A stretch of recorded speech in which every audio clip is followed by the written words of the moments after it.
Quand vous montez l'été, en plein été, pour décharger, c'est juste la saturation, quoi. Vous mettez 1 heure pour franchir la vieille ville.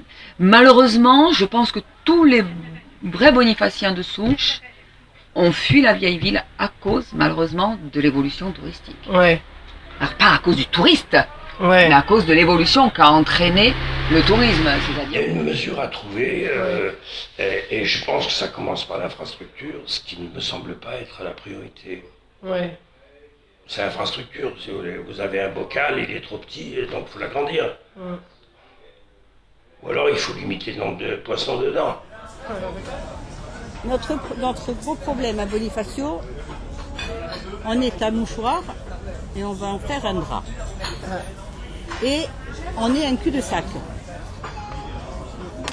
Une extrémité de... Extrémité. Et nous, notre gros problème, c'est que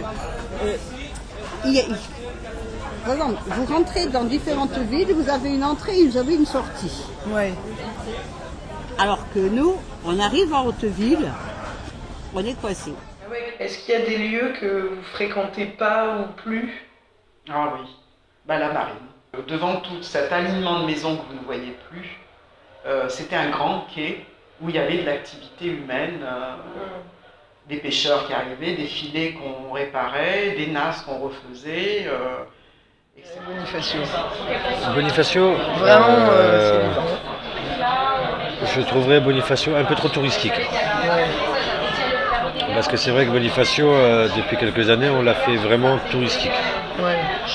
C'est plus trop une ville qu'on veut faire évoluer, à part sur le tourisme.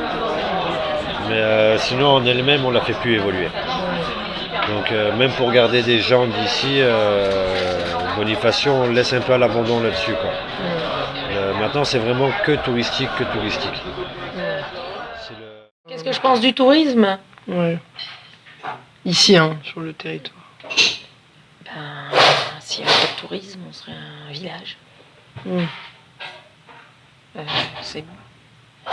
Il y a le tourisme qui fait vivre une grosse partie des gens, dans le sens. S'il n'y avait pas de tourisme, on serait un village, ouais, c'est clair. En termes d'architecture, c'est ce port, c'est cette citadelle surtout, qui est très très important. Heureusement qu'il y a cette citadelle et le port comme il est conçu. Donc c'est un peu rarissime de voir un port naturel comme ça. Complètement. Voilà. Et ça c'est vrai que bon, on peut pas l'enlever, c'est pas possible. Que ce soit ces falaises, que ce soit ces îles, que ce soit... c'est quand même un endroit où le touriste est obligé de passer sur Bonifacio. Que ce soit à n'importe quelle saison, Bonifacio, c'est Bonifacio. Ce rocher qui flotte dans la Méditerranée, là, il est vachement riche, que ce soit à la terre ou à la mer. Et j'ai appris que justement, avec cette richesse-là, on peut vivre. Après, sinon, Bonifacio, pour moi, reste la plus belle des villes et la plus jolie de la Corse. Donc, après, pour moi, oui, c'est Bonifacio, je ne pense pas que je suis le seul à le dire, mais Bonifacio, c'est la plus belle.